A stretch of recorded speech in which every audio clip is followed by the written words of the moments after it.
দুই সেজদার মাঝখানে একটা সেজদা দিয়ে ধীরস্থির ভাবে বসা ওয়াজিব। আল্লাহুম্মা গফিরলি ওয়ারহামনি ওয়াজবুরনি ওয়াআফিনি ওয়ারযুকনি, এই 7টা জিনিস আল্লাহর কাছে চাইবেন। সময়ই নাই আমাদের। সেজদা থেকে কোন রকম মাথা তুইলাই মুরগির মতো আরেক ঠোকর মারে, ডাকাত। এগুলো কি? বিষ্ণু বললেন এগুলো ডাকাত। এরা নামাজ নিয়ে চুরি করে, ডাকাতি করে। এজন্য নামাজের মধ্যে ধীরস্থির ভাবে সালাত আদায় করতে হবে, তাড়াহুড়ো করা চলবে না। বিশ্বনবী মেরাজে গেছে কয়বার? কথা কয় না। আর আমাদের প্রতিদিন 5 বার মেরাজে যাওয়ার সুযোগ আছে না নাই? বিশ্বনবী আরশের উপরে যে আল্লাহর সাথে দেখা করেছেন, আর আমরা আল্লাহু আকবার বললে আল্লাহ চলে আসে।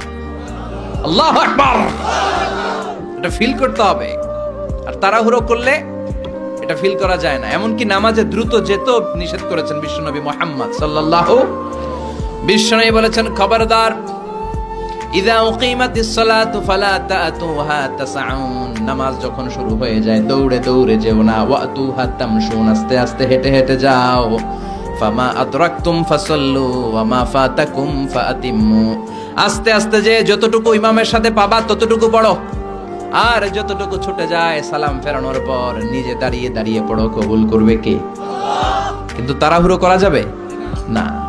এরকম অনেক দেখেছি, ইমাম সাহেব নামাজ শুরু করছে ওয়াদদুহা ওয়াল্লাইলি ইযা সাজা, তো যারা ওযু করতেছে এরা তো সূরাটা জানে কখন শেষ হবে। তো ওযুওয়ালার ওযু মাত্র শুরু হইছে, ওর হিসাব যে কোনো মূল্যে আমার রুকু ধরতে হবে। দিছে দৌড়, মসজিদ ছিল টাইলসের মসজিদ, পিছলায় উল্টায় পড়ছে, লুঙ্গি একদিকে মুসল্লি আর একদিকে।